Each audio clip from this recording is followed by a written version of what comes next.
Baik, selamat siang waktu Seoul, teman-teman. Di sini sudah jam 12.52. Waktunya makan siang ya. Tapi mungkin saya akan terlambat makan siang itu. Kita belajar dulu tentang text mining. Jadi ini untuk sesi ke terakhir, sedihnya. Nanti semoga kita jumpa lagi di semester depan ya. Pun kalau kita nanti, kalau Anda mungkin ada beberapa yang nggak lulus, kita kan nggak mau yang kayak gitu ya. Jadi semuanya kita pengen dapat A lah untuk mata kuliah data gitu. Nah, jadi kita akan belajar tentang dasar text mining. Jadi untuk materinya sudah saya share di kolom chat ya. Nanti silakan dipelajari. Gitu. Nah, bedanya zaman saya sekolah dulu S1 sama Anda sekarang lebih enak zaman Anda sebenarnya. Karena dosen-dosennya adalah dosen generasi milenial gitu ya. Jadi teman-temannya hanya belajar kelas sebentar, lebihnya nanti hands on setelah selesai kelas gitu. Kalau kelas saya dulu boring sekali sampai 3 jam tuh ngantuk. Tapi beda kalau kuliah sekarang. Jadi lebih banyak Anda bisa menggunakan waktu Anda untuk belajar mandiri. Sebenarnya di situ poin untuk belajar sekarang. Oke, kembali ke topik tentang text mining towards data science gitu. Karena ketika Anda belajar data science, kita kan nggak hanya data-data kuantitatif ya, kualitatif pun harus kita analisiskan gitu untuk memandang banyaknya informasi yang akan Anda gunakan. Oke, jadi ada 3 topik yang akan kita pelajari hari ini. Yang pertama adalah tentang basic dari text mining. Yang kedua, challenge-nya apa di text mining dan bagaimana aplikasinya. Gitu. Jadi kalau berbicara text mining, metodenya nggak banyak teman-teman dibandingkan data mining ya. Karena kan tujuan text mining ini hanya untuk mendapatkan nilai probabilitas peluang. Makanya tujuannya hanya untuk klasifikasi gitu ya. Terus nanti kita bikin bagaimana ketika akan ada resume dari satu PDF. Misalnya teman-teman kan sering baca PDF BPS ya, untuk laporan tahunan kah, laporan apakah. Kan itu ada banyak sekali halaman, 600, 700 gitu. Tapi ketika Anda gunakan text mining, itu kita bisa gunakan untuk menganalisis topik modelingnya. Kira apa yang dibahas di PDF tersebut gitu. Nah, itu tujuannya. Nah, di sini ada beberapa tipe data ya yang kita banyak sekali dianaliskan tentang spasial data, itu lebih ke data-data image. Kalau Anda gunakan remote sensing, terus data-data multimedia. Nah, ini data-data gambar, audio, video, terus data time series yang sudah kita ekspor. Dan di sini fokusnya akan kita gunakan 2 text data. Itulah data dari PDF atau data dari website. Nah, jadi kita akan bikin nanti bagaimana pemodelannya gitu, bagaimana analisisnya. Karena di rumpun-rumpun ilmu sosial ya teman-teman, misalnya di tourism, itu kan lebih banyak melihat bagaimana tingkat kesukaan ya ketika pengunjung datang ke hotel itu, atau pengunjung datang ke suatu destinasi. Nanti mereka biasa memberikan komentar di kolom chat, atau di kolom, misal di Traveloka kan ada section komen tuh. Nah, jadi bisa kita tarik API-nya. Ini sumber data, skip aja. Nah, untuk teks data, di sana beberapa banyak sumber, itu dari news artikel, misal dari koran, terus dari research paper, dapat juga beberapa sumbernya, dari buku, ya dari library, email, webpage, dan bagaimana data-data teks lainnya. Terus yang menariknya di sini paling banyak digunakan adalah data sosial media, seperti Twitter, data tweet ya, caption di Instagram, post di Facebook, terus ada data dari Quora. Mungkin kalau teman-teman mau melihat bagaimana komentarnya di Quora gitu ya, tapi paling banyak yang mudah adalah Twitter untuk sentimennya. Nah, jadi di sini teks data itu banyak sekali. Jadi estimasinya sekitar 80% ya dari available data yang banyak didapatkan gitu. Nah, jadi apa itu text mining? Jadi di sini di paling bawah teman-teman ada kata kunci adalah information retrieval. Jadi dia pengulangan informasi. Jadi bagian dari ER itu ya di data mining untuk melihat di sini kata kuncinya adalah roughly equivalent to the text analytics. Jadi it depends on the text analytics and refers to the process of deriving high quality information from the text. Jadi di sini kita akan mendapatkan high quality information. Gitu ya. Misalnya kalau seseorang mempublikasikan artikel, jadi kita bisa melihat apa quality information-nya. Nah, itu namanya text mining. Nah, yang kedua, text mining adalah a computational approach. Jadi sebuah teknik komputasi ya untuk mendiscovery dari informasi yang baru, informasi yang sudah exist sebelumnya, dan juga informasi yang banyak sekali pada data-data yang tidak berstruktur. Nah, itu adalah tujuan dari text mining. Nah, kalau teman-teman lihat di slide ini ya, di sini kan kalau teks kan ada simbol ya, seperti tanda kutip, terus ada tanda koma gitu ya, ada dash juga. Nah, jadi yang hal sepertinya harus kita cleaningkan dulu. Makanya biasanya kalau saya ngolah text mining ini bikinnya cuma sekitar 15 menit untuk ngolah data. Tapi untuk membersihkan datanya itu bisa 3 mingguan. Karena kan untuk membuat semua teks ini rapi ya. Seperti begini contoh. Ini ada kata kunci teks ya. TEXT. Ini huruf besar. Ini huruf kecil, TEXT. Ini kan maksudnya sama. Nah, jadi nanti ketika Anda gunakan text mining, saran saya Anda buat semua hurufnya ada huruf yang kecil. Karena ketika nanti dua seperti ini jadi dua informasi teman-teman. Di teks, teksnya karena T-nya besar, T-nya kecil, terus di sini ada teksnya ada tanda titik. Kan sebenarnya satu data, tapi ada tiga yang berbeda ya subjeknya. Ini huruf besar, huruf kecil, di sini ada titik. Nah, ini harus kita bersihkan. Jadi kita ingin semuanya rapi, bersih sebelum kita analisiskan gitu. Nah, jadi text mining itu adalah gabungan data mining juga text data. Jadi di sini ya kata kuncinya Anda bisa gunakan untuk scientific literatur, melihat bagaimana email yang masuk, kita bikin pemodelannya, tweets, ini paling banyak digunakan, news artikel, software documentation, blogs, dan juga web page.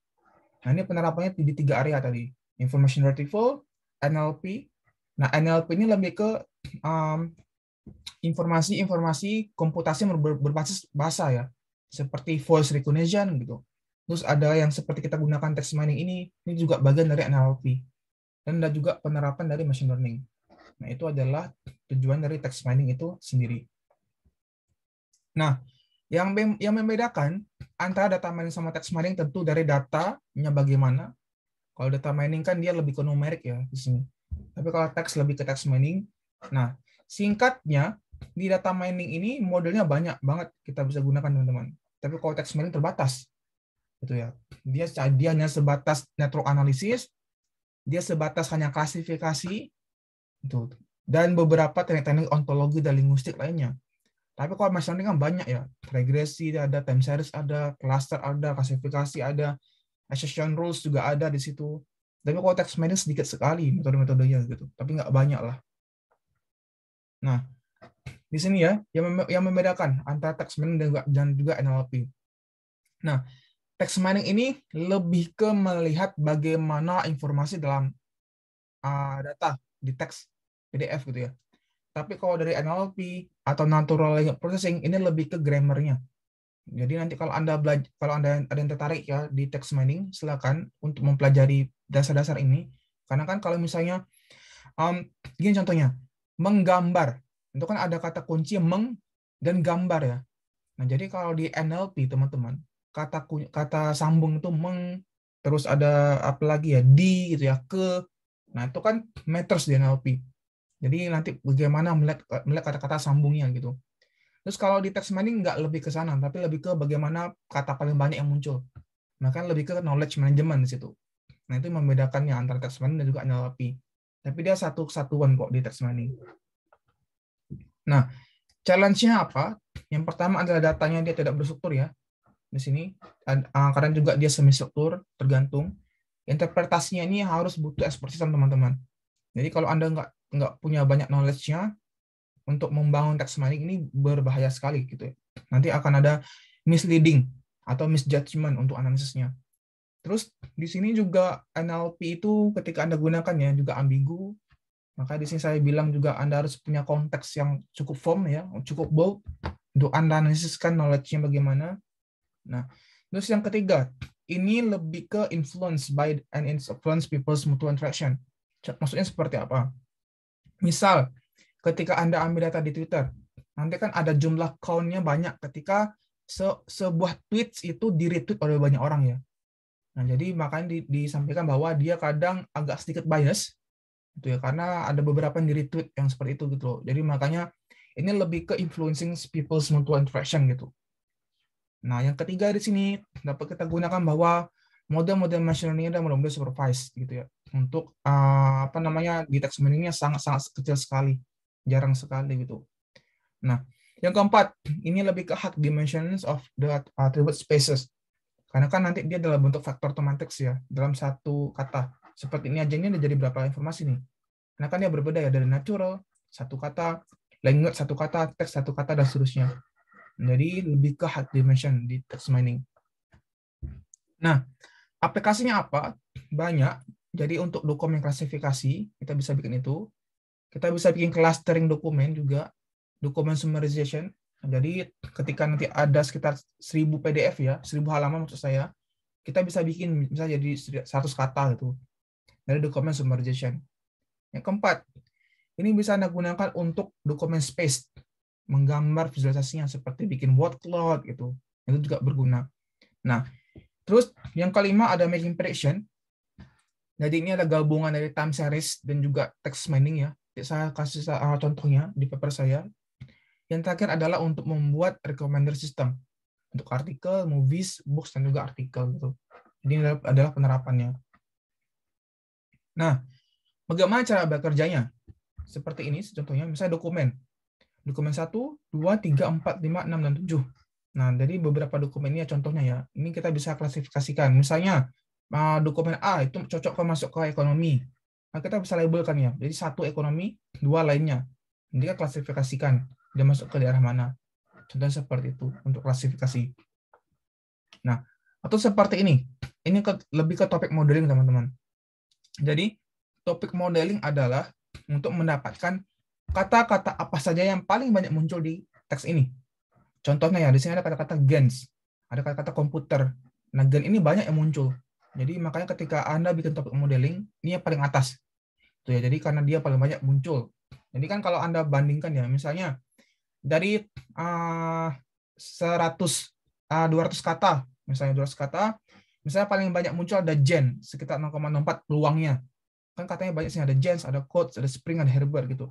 Jadi ketika dia banyak muncul, berarti peluangnya semakin banyak. Nah, makanya dia ketika diurutkan ya, sekuensinya berarti dia akan ada di atas. Gitu. Jadi Anda bisa bikin namanya topik modeling. Nah, jadi bagaimana membuat text mining ini? Yang pertama adalah teksnya, data teks.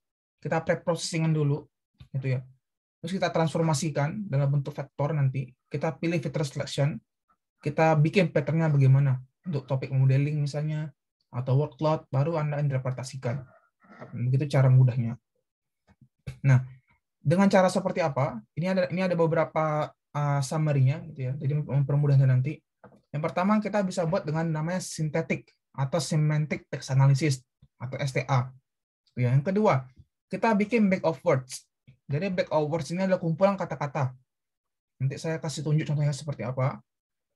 Nah, yang ketiga, kita bisa eliminasi menggunakan dasar statistik atau simple counting gitu. Misalnya gunakan median, misalnya saya tidak mau memunculkan kata yang kurang dari 100 gitu. Jadi ketika data teks yang nanti kata-kata yang kurang dari 100 itu nggak bakal muncul, teman-teman. Jadi kita bisa gunakan filter selection. Yang keempat, di sini kita bisa gunakan klasifikasi, clustering, dan kita analisiskan hasilnya seperti apa. Itu kurang lebihnya. Nah, untuk pre-processing, jadi di sini ada kata kunci adalah TDM. Jadi semua informasi di data teks ini kita bentuk dalam bentuk matrix, gitu ya, term decomposition matrix (TDM). Jadi di sini adalah kumpulan matrix yang nanti akan melihatkan berapa banyak kata paling baik muncul itu.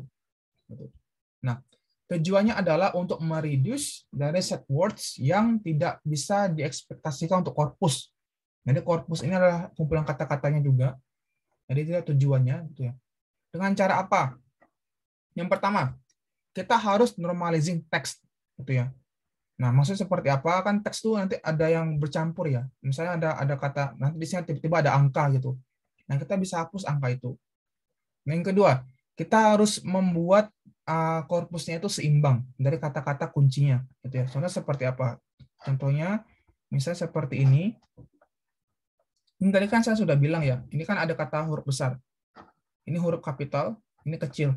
Nah, semua huruf kapital ini kita harus ubah ke lowercase. Jadi nanti akan ada before B kecil, di sini nanti ada T kecil, D kecil, M kecil gitu ya. Kita nggak mau dia seperti ini. Karena kalau seperti ini, ada huruf besar, huruf kecil, itu nanti akan membuat algoritma kita tuh agak bingung dia nggelar dia. Karena kan informasinya sama tuh di situ. Jadi kita nggak mau bikin seperti itu gitu. Terus yang perlu kita analisiskan adalah slang word. Jadi misalnya ya, ada kata-kata kunci misalnya sayang. Beberapa orang kan ngomongnya kan pakai K, YANK. Ada juga pakai huruf 9 itu, YAN9. Itu kan slang words. Nah, jadi kita harus merubah juga slang words itu. Jadi biar sistem ini, di text mining ini, nggak bingung dia untuk menganalisisnya gitu. Jadi kita harus bikin membersihkan slang words-nya seperti apa begitu.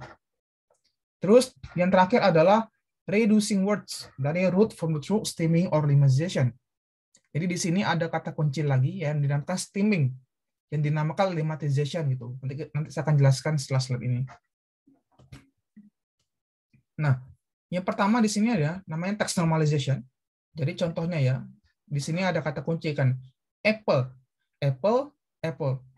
Nah, ini sama-sama apple, tapi yang satu adalah huruf besar, huruf kecil, semuanya kapital. Jadi kan di sini kan satu informasi. Tapi kalau Anda nggak membersihkan, dia terjadi ke 3 data. Gitu. Jadi kita bisa normalisasikan. Jadi apple, semuanya kecil. Contoh kedua, intelligent systems. I besar, S kecil, I besar, S kecil, I besar, S kecil, dan ada dash. Gitu ya. Jadi kita akan menghapus yang ada dash ini, kita kecilkan hurufnya. Makanya nanti akan jadi namanya intelligent system. Gitu. Jadi satu informasi. Nah, jadi itu ada caranya untuk normalisasi.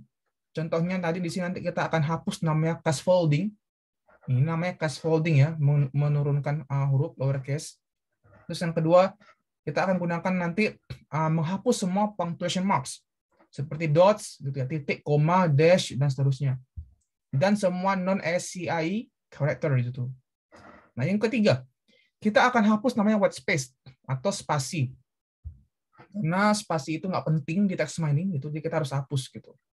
Nah, yang keempat, di sini akan gunakan remove numbers dan juga emoji, tergantung gitu kebutuhan.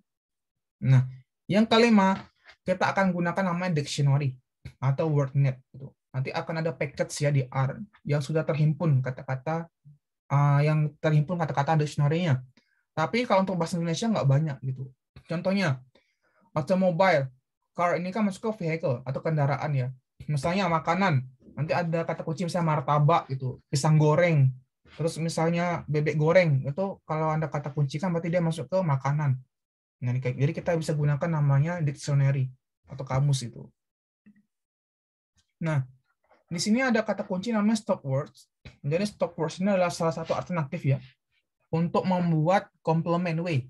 Jadi untuk meliminasi kata-kata yang paling banyak tidak relevan di korpus. Jadi kita bisa bikin namanya stop words. Contohnya, di sini ada kata-kata and, dan, ke, or, we, saya, yang, dan kemudian. Ini kan sebenarnya nggak terlalu valuable informasinya. Jadi stop words ini udah automatically nanti akan terdelete di word cloud nanti itu atau analisisnya. Nah, jadi di sini bagaimana cara membuat stop words? Nanti Anda bisa klik link ini ya di ranks ini www.ranks.nl stop words. Nah, di sini nanti Anda bisa gunakan yang sudah rapi. Nah, di sini akan ada mungkin informasi yang loss ya ketika nanti stop word tersebut banyak digunakan. Seperti begini. Contohnya, this is not a good option. Nah, ini nanti akan ada kata kunci option. Terus nanti akan ada nanti Anda bikin bisa to be or not to be. Nah, ini masuk kategori null. Nah, jadi di sini Anda bisa bikin namanya stop words gitu. Sebagai dihapus informasinya. Karena di sini kan nggak terlalu berguna lah, ada and, to, or, dan seterusnya. Gitu. Nah, ini slang words ya, yang mungkin banyak sekali di bahasa Indonesia. Beda dengan bahasa Inggris ya, dikit lah slang words. Tapi kalau bahasa Indonesia aja banyak. Contohnya kayak gini lah, cepat. Nah, beberapa orang nulisnya cepat gitu ya. Ada cepat juga. Nanti kita harus memisahkan slang words. Misalnya kata orang pertama, gue, saya, aku, itu ya. Terus ada bahasa Jawa kulo, kalau saya nggak salah kulo. Terus dan juga beberapa slang words lainnya gitu ya. Contohnya kalau kata orang kedua ada lu, ada kamu, atau ada anda gitu ya. Nah, misalnya di sini kalau kata kunci nanti Anda gunakan di Twitter ya. Misal sayang, ada yang nulis SYG, ada SY9 gitu kalau masih ada. Terus ada tulisnya sayang pakai K gitu ya, atau SYK. Itu kan slang words. Jadi lebih banyak slang words itu adalah di bahasa Indonesia gitu. Nah, jadi di sini biasanya banyak nih di Twitter ketika Anda tarik API-nya. Jadi di sini kita bisa menghapus namanya slang words. Nah, terus di sini ada namanya lemmatization dan stemming. Nah, jadi stemming ini adalah contohnya seperti ini ya, teman-teman. Misalnya argue. Nanti kan di sini ada past tense, tuh ya, ada present tense, dan juga ada tenses lainnya. Seperti argue, argued, argues, dan juga arguing. Ini kan argue. Nah, sama seperti nanti ada kata mengubah, ini ada kata kunci meng, ber, peng gitu ya. Padahal ini sama, yaitu adalah ubah. Jadi kita bisa menghapus beberapa kata-kata heuristic corpus di sini. Nah, atau Anda gunakan lemmatization juga sama. Contohnya seperti tadi ada argue ya. Argued, argues, di sini kan bedanya sama U sama E aja. Jadi untuk melihat bagaimana morfologi kata gitu. Ini juga contoh yang menarik ya. Kalau Anda misalnya ingin ngambil S2 di Tilburg gitu. Karena di Tilburg di Jerman itu juga salah satu jurusan yang progresif sekali untuk text mining gitu. Jadi banyak teman saya yang kuliah di Tilburg juga untuk melihat mendevelop model text mining yang baru-baru gitu. Jadi kalau Anda tertarik di text mining ini, silakan nanti ke Tilburg untuk sekolah. Nah, ini contohnya. Ini contohnya data saya ngambil di Bareksa ya. Jadi di sini kalau ada nggak membersihkan ya, ini ada kata kunci nggak penting. Ada, saya, yang, nya, dan seterusnya. Nah, ini harus kita bersihkan, teman-teman. Jadi ketika Anda udah bersihkan, nanti dia lebih dapat seperti ini. Jadi kan di sini kan lebih banyak untuk kita interpretasikan ya. Seperti misalnya kata kunci Bareksa. Berarti ada investasi, ada reksadana, ada dana, dan seterusnya. Nah, ini kan lebih valuable informasinya dibandingkan ini ya. Ini kan karena data awal dia nggak bersih gitu. Jadi ketimpal dia. Karena jeleknya text mining ini adalah dia berdasarkan nilai frekuensi. Jadi kata apa paling banyak muncul gitu. Jadi di data awal ini yang paling banyak muncul ada saya, ada, yang, dan, bisa. Ini kan nggak terlalu berguna. Jadi kita bersihkan, nanti akan dapat seperti ini gitu. Nah, ini namanya TDM tadi saya bilang. Ini. Jadi TDM adalah Term Document Matrix. Jadi untuk mentransformasi teksnya ya. Contohnya Anda lihatlah gambar di sebelah kanan ini. Contohnya, di sini ada dokumen misalnya we study the complexity of influencing elections through bribery. Ini ada kata. Jadi nanti kita bisa bikin kata yang paling baik muncul. Misalnya ini ada 5 dokumen. Dokumen 1 di sini, 2, 3, 4, 5. Tuh ya. Berarti nanti kita bikin misalnya complexity. Ada 2 di dokumen 1. Itu nanti ketika Anda cari misalnya algorithm, di dokumen 1 ada 3. Nah, jadi ketika Anda bikin topik modeling, teman-teman, kita bisa lihat, oh ternyata dari ke-5 topik ini yang paling banyak muncul apa gitu. Jadi itu kita bisa bikin juga, namanya vector space representation. Itu ya, karena kan datanya dalam bentuk matriks nanti. Nanti Anda cermati di bagian ini ya untuk matematik strings-nya. Nah, jadi di sini untuk mengklasifikasikan atau supervised learning ya. Jadi kita bisa mengkoreksikan dulu label record-nya, training sets-nya. Terus kita bikin banyak atributnya seperti apa. Dan juga kita bisa bikin collect kelasnya seperti apa ya untuk labelnya. Nah, jadi untuk klasifikasi tentu dia akan terbentuk ke cluster yang sama. One cluster have similarities. Kemudian juga document in space groups have no resemblance. Gitu. Jadi kita nggak mau kalau ada resemblance di sana. Nah, goal-nya tentu ya kita akan merecord beberapa informasi.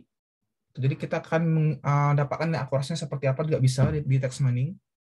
Nah, jadi itu adalah gampangnya untuk klasifikasi atau supervised learning. Nah, penerapannya. Contohnya, kalau Anda mau membuat analisisnya, klasifikasi juga paling mudah ya. Misalnya Anda ngambil di Turnback Hawks gitu. Jadi Anda bisa bikin klasifikasinya. Jadi ada beberapa banyak model yang Anda gunakan. Misalnya ada gradient boosting, random forest, dan seterusnya gitu. Ini ada beberapa contoh yang sudah dibikin sama siswa saya. Gitu ya. Jadi Anda bisa bikin nanti. Contohnya mudah, ngambil aja di sini turnbackhawks.id. Jadi tinggal bikin aja untuk klasifikasinya. Ini juga bisa bikin kan jadi tesis gitu, jadi skripsi. Jadi misalnya Anda mau bikin model ini, nanti sini kan ada beberapa turunannya ya, seperti boosting gitu. Anda bandingkan aja, misalnya gradient, XGBoost, CatBoost, ada boost. Ini jadi satu skripsi. Terus Anda nanti yang lain mau analisis menggunakan Naive Bayes, SVM, KNN, sampai jadi satu skripsi lagi gitu. Nanti bisa dieksplor lah untuk bikin skripsinya biar lulus lebih cepat. Nah, nanti kita bisa bikin beritanya seperti apa gitu ya. Misalnya hoax itu yang paling banyak muncul kata-kata apa, yang bukan hoax itu kata-kata apa. Ini kan kita bisa bikin di text mining. Nah, terus contoh yang kedua. Contoh kedua ini adalah gabungan antara text mining yang juga apa namanya, time series gitu ya. Nanti kalau Anda ingin baca lebih jelas, Anda bisa membaca paper ini punya saya, Mining Netizens. Contohnya jadi seperti ini. Ini kan ada data apa namanya, tren ya. Nah, misalnya dari Januari 11 sampai Januari sorry, dari bulan 11 Januari, tanggal 11 bulan Mei maksud saya, sampai 11 Jun, ini kan ada turunan nih. Dia sampai ke bulan Juni ya. Jadi kita bisa gabungkan dengan text mining. Jadi nanti Anda tarik API-nya di Twitter, jadi kita bisa lihat misalnya ini turunan tajam ya, itu karena mungkin ada statement bahwa Tesla itu tidak lagi menerima Bitcoin. Jadi kita bisa melihat bagaimana reasoningnya gitu ya. Berarti di economics ini ketika nanti akan ada sebuah statement yang dari yang berkuasa kah, atau pihak berkepentingan, itu akan berubah banyak hal. Jadi misalnya dari 2 bulan ini banyak sekali kata-kata yang negatif yang muncul tuh. Anda bisa baca sendiri apa aja yang muncul di sini. Nah, ini kita bisa menggabungkan antara text mining dan juga time series itu. Bagaimana sentimennya. Nah, yang kedua, di sini ada contohnya ya untuk PDF modeling. Jadi selama COVID kemarin, kan ini ada Basnas ya, Badan Zakat Nasional. Nah, jadi kan mereka mengeluarkan beberapa PDF untuk melaporkan keuangan yang telah mereka gunakan gitu ya. Jadi ada sekian banyak PDF, jadi kita bisa membuat pemodelan seperti apa. Nah, jadi misalnya kalau udah didapatkan, nanti kita bisa klasifikasikan. Misalnya yang pertama ini dia masuk ke kategori education, karena ada kata kunci online learning, ada community education, dan seterusnya. Terus misalnya di sini kan kalau Anda lihat kan ada kata-kata pengumpulan massa, funeral assistant, itu ada logistik. Nah, nanti kita bisa gabungkan. Ini menjadi satu informasi begitu. Nah, contoh yang seterusnya adalah di sini ke data Twitter ya, contohnya. Nah, contohnya di sini kita bisa bikin untuk analisis membandingkan bagaimana emosi seseorang gitu. Emosi seseorang terhadap sebuah fenomena.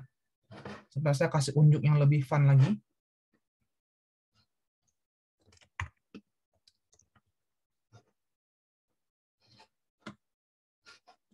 Sebentar ya. Nanti Anda bisa lihat di Medium saya.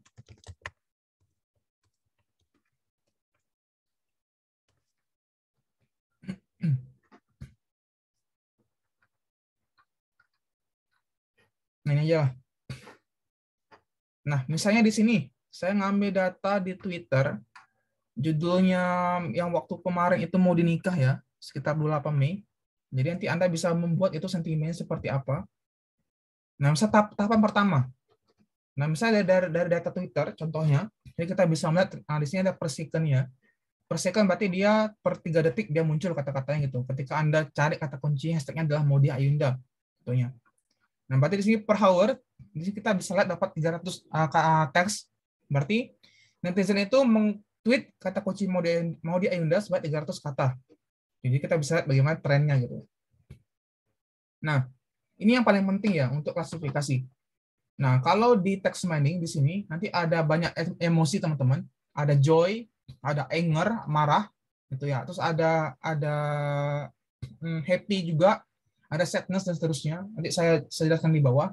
Jadi kalau text mining ini kita bisa lihat bagaimana sebuah kata ini bisa termasuk ke emosi yang mana ya. Contoh, sinilah yang pertama. Yang pertama ya, misalnya dari Maudy Ayunda kita belajar kalau jodoh bisa aja bukan warga negara sendiri. Bismillah dapat makli. Nah, di sini kan ada kata kunci Bismillah. Ini kan masuk ke kategori joy emosinya. Itu juga polarity negatif. Jadi di sini masuk ke kategori emosi yang joy gitu ya. Dan juga dia positif. Nanti ketika teman-teman mencari data-data lain, nanti dia akan ada 2 polarity, positif sama negatif gitu. Jadi kita bisa lihat klasifikasi seperti apa. Nah, terus yang paling penting di text mining adalah ini, word frequency plot. Jadi lebih ke melihat bagaimana kata-kata paling banyak muncul ya. Misalnya dari 10.000 kata yang paling banyak muncul adalah Maudy Ayunda gitu ya. Ada sat-sat juga di sini dan seterusnya. Nah, sini ada kata-kata yang paling banyak muncul. Jadi kan kalau Anda lihat kan ada kata-kata yang nggak penting ya, misalnya yang sebenarnya nggak penting gitu. Terus ada kata-kata kalau gitu, aku aja, ini kan nggak penting. Jadi sebenarnya Anda bisa hapus dulu kata-kata ini. Kemudian Anda bisa bikin workflow yang rapi seperti apa gitu. Nah, di sini ada namanya network analysis. Jadi melihat bagaimana kata-kata paling banyak bermunculan ya hubungannya. Misalnya di sini ada kata-kata Modi Ayunda. Ini kan tebal nih garisnya.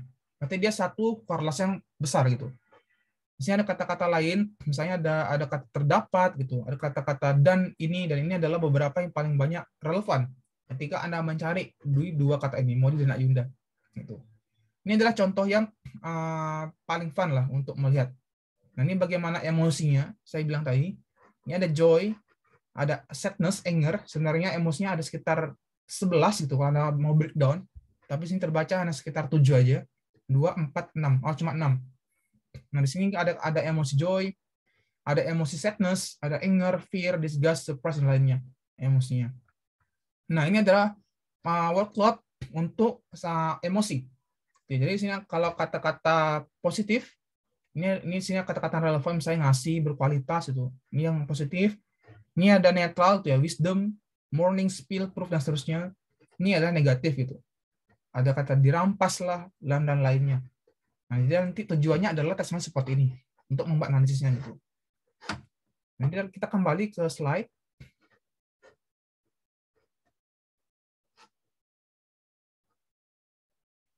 Ini slide-nya, contohnya untuk pembandingan logo halal sama logo lama. Nah, misalnya di sini misalnya ya, contoh lainnya adalah sorry not sorry, but the new halal logo is ugly. Nah, ini kalau kita klasifikasikan ini masuk ke kategori fear dan juga ke negatif gitu. Karena ada kata kunci ugly gitu ya, dan seterusnya. Jadi ini sini cara menilai seperti apa, ini udah otomatis di model. Jadi ketika Anda bisa gunakan yang pertama Bayesian, ketika Anda compare dengan lainnya itu berbeda gitu. Jadi di sini adalah beberapa contoh untuk text mining. Ini sama sentimen, skip. Nah, atau Anda nanti gunakan misalnya kasus kemarin si Ferry Sambo gitu ya. Kita bisa lihat juga informasi di situ gitu. Apa aja paling banyak dibahas. Nah, contoh seperti ini di network analysis. Nah, di sini ada kata kunci yang banyak muncul ya. Misalnya tersangka Sambo, ada tersangka, ada diduga dan seterusnya. Nah, nanti Anda bisa buatlah seperti ini gitu. Terus ada isu-isu yang nggak jelas kemarin tuh ditambah LGBT di sini untuk penutupan mungkin. Terus nanti Anda bisa bikinlah seperti ini kurang lebihnya. Untuk network analisis gitu. Nah, sama seperti tadi contohnya punya mau di Ayunda ya. Di sini ada word frequency plot.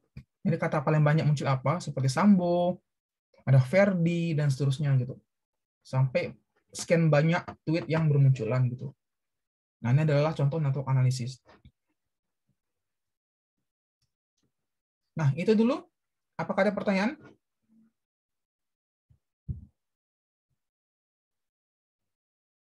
Kira-kira kalau mau bikin skripsi untuk text mining, ada ide apa?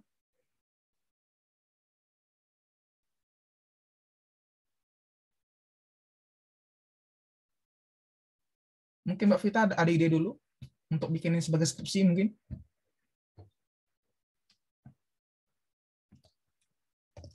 Tidak ada? Belum ada, Pak. Ada, tidak apa-apa. Yang lain apakah ada? Tidak ada, oke. Masalah. Apa Mas Mustiko? Belum ada juga. Belum ada. Sejak kapan jadi jerapah, Mas? Oke, saya kasih contohnya ya. Ini ada modul. Ini ada modul yang bisa Anda baca ya, tapi jangan di-share kemana-mana, karena ini bagian dari buku saya yang nanti terbit di bulan depan gitu. Sebentar. Saya nggak bakal running ya, nanti Anda running sendiri. Ini codingnya rapi sekali. Di sini ada beberapa contoh teman-teman. Yang pertama adalah kode untuk single PDF ya. Jadi ketika ada satu PDF gitu, bagaimana topik modelingnya. Ini juga ketika dia ada dua PDF, dan ini ada contoh untuk web online dulu gitu. Nah, contohnya di modul ini Anda bisa baca. Misalnya ya, yang pertama adalah untuk membuat topik PDF gitu. Nah, ini adalah package yang harus Anda install. Topic Models, PDF Tools, TN, TD Text, ggplot, dan dplr gitu. Nah, jadi di sini maksudnya adalah Line 10 ini all files, semua files yang terbaca dalam konten PDF gitu ya, terbaca sebagai informasi Anda. Jadi misalnya nanti Anda akan ada 15 PDF di komputer Anda gitu, atau di workspace Anda. Nah, jadi 14 PDF itulah akan terbaca di sini, all files. Nah, yang pertama adalah kita menggabungkan dulu. Ini ada kata kunci lapply ya, menggabungkan data. Jadi data all opinions. Terus kemudian di sini ada corpus, gitu ya. Jadi datanya dalam bentuk corpus dulu. Nah, ini udah dibersihkan teman-teman. Jadi sini ada kata kunci to lower. Jadi kita mengecilkan hurufnya. Terus di sini ada stopwordnya English. Nanti Anda bisa ganti IDN kalau Indonesia. Gitu ya. Terus nanti di sini adalah kata kuncinya sudah bersih. Jadi dokumen yang sudah bersih adalah dokumen yang sudah dihapus punctuation, sudah dihapus words yang nggak penting, dan sudah di to lower. Dan sudah dihapus juga white space-nya atau spasi. Jadi sini akan ada kita dapatlah dokumennya seperti apa. Nah, terus contohnya yang paling gampang adalah LDA, Latent Derivative Allocation. Nah, jadi kita bisa bikin pemodelan menggunakan LDA ini. Misalnya untuk topiknya 4 aja cukup gitu, nggak usah banyak-banyak lah. Jadi nanti cuman sekitar 25 line, kan mudah. Jadi di sini DTM. DTM adalah matrix ya, dokumen matrix, dokumen yang sudah rapi. Gitu. Dan nanti Anda bisa bikin misalnya K-nya berapa, 1, jangan 1 lah, misalnya 2, 3, 4 gitu. Jadi apa aja yang paling muncul di situ. Nah, kemudian kita dapatlah model LDA, kita dapatlah beta topics itu. Dan kita bisa buat pemodelan seperti apa. Nanti ketika Anda sudah bikin seperti itu, nanti akan ada output-nya seperti ini. Ini. Nah, berarti kalau kita dapatin ya, di sini yang paling banyak adalah topik kedua. Karena nilainya adalah sekitar, yang paling banyak adalah topik keempat. Itu karena nilainya sekitar 0,6. Itu chapternya. Nah, ini adalah contoh untuk topik modeling di PDF gitu.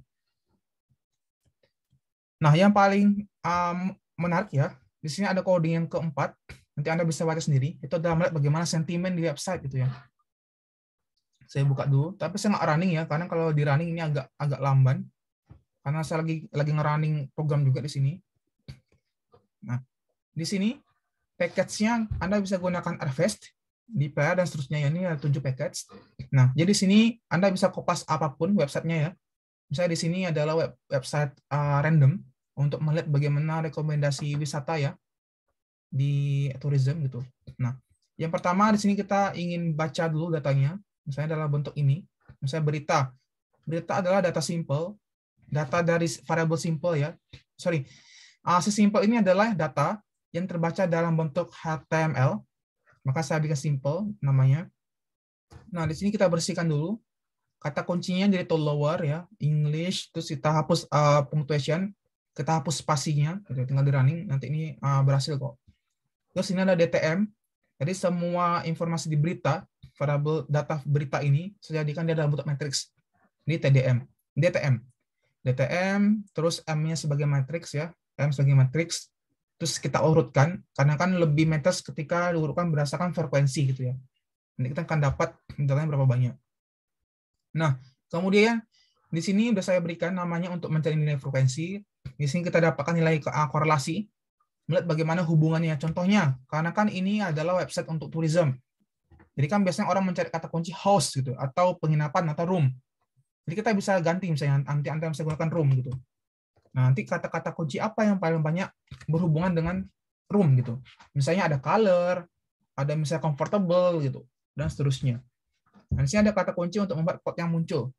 Anda bisa bikin bar plot seperti ini, terus bisa bikin word plot. Nah, untuk membuat sentimen, di sini ada beberapa metode, ada 3. Ada SUZ, ada Bing, dan juga ada Affin. Nah, jadi Anda bisa nanti membandingkan gitu ya. Jadi dari sini aja ini bisa jadi 3 skripsi nih. Jadi misalnya si A gunakan SUZ, B menggunakan Bing, 3 menggunakan Affin, silakan nggak masalah. Terus kita bisa bikin emosinya, melihat menggunakan ini, vektor ya, dijadikan vektor dan seterusnya. Jadi kita transformasikan. Kita dapatlah contoh plotnya seperti apa. Nah, lengkapnya di sini ya. Nanti Anda bisa baca. Tuh, lebih mudah lagi. Contohnya seperti ini. Misalnya, di website ini, yang tadi tourism, Nah, ini ketika Anda gunakan matrix ya, hit-nya muncul, ini ada kata kunci misalnya grid gitu. Sebesar 300 kata. Ada island, ada kids, resort, staff, dan seterusnya. Nah, misalnya tadi saya gunakan kata-kata kunci host. Nah, jadi banyak yang muncul adalah misalnya 196. Ini nggak rapi ya, ini harus dihapus dulu. Misalnya ada kata kunci green. Oh, berarti orang-orang tuh suka banget dengan greenhouse mungkin. Ada greenhouse kan. Terus ada kata kunci yards gitu. Oh, berarti orang-orang tuh suka menyewa sebuah tempat ketika dia ada yards-nya.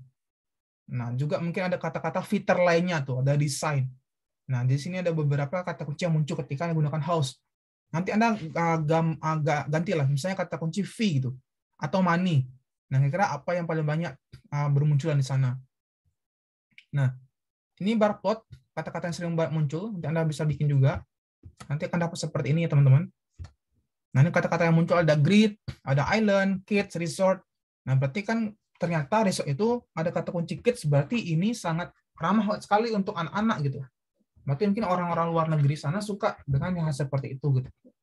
Ini kan dari kata kunci plantation, ada family, ada food and friendly. Nah, ini yang paling banyak dibahas di situ. Nah, ini untuk membuat workload-nya, tinggal running aja satu line ini, nanti dapatlah seperti ini. Nah, ini yang berbeda lah sentimennya ya. Jadi ketika nanti Anda gunakan misalnya Suzette, beda. Bing, beda. Afin juga beda. Jadi berbeda beberapa sentimennya. Nah, di sini terbanyak baca emosinya, seperti anger, anticipation, disgust, ini nggak ada. Ini ada berapa ya? 1, 2, 3, 4, 5, 6, 7, 8, 9, 10. 10. Nah, ini ada 10 emosi so far-nya itu ya. Lebih banyak positif semua. Seperti anticipation, joy, positif, trust gitu. Berarti dapat disampaikan bahwa ketika seseorang menyewa di website tersebut, nah mereka puas gitu. Karena cukup memuaskan lah untuk mereka. Ini juga banyak kata-kata positif lainnya. Begitu. Itulah untuk dasar text mining. Ada pertanyaan dulu? Saya silakan.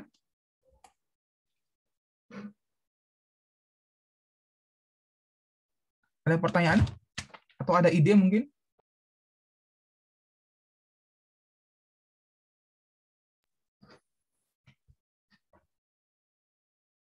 Ada yang kurang paham? Mbak Cindy, Mbak Anissa, Mbak Arsya?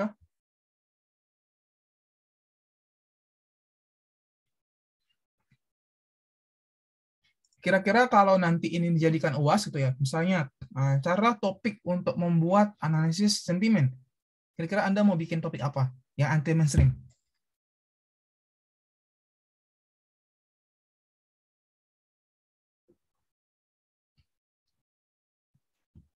Ada yang mau ngasih ide dulu enggak? Mas Rifki mungkin.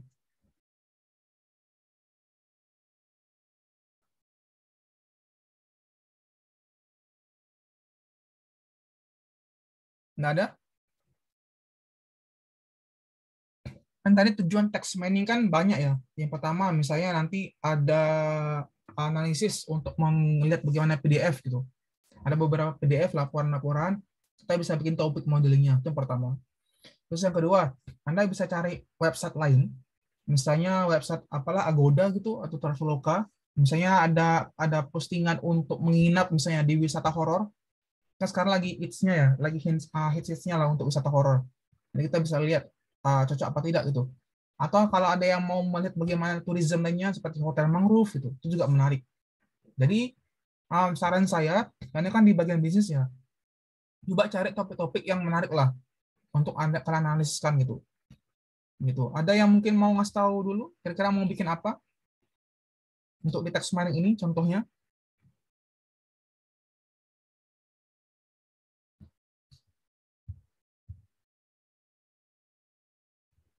Ayo Mbak Aulia, Rahma, kira-kira mau bikin apa?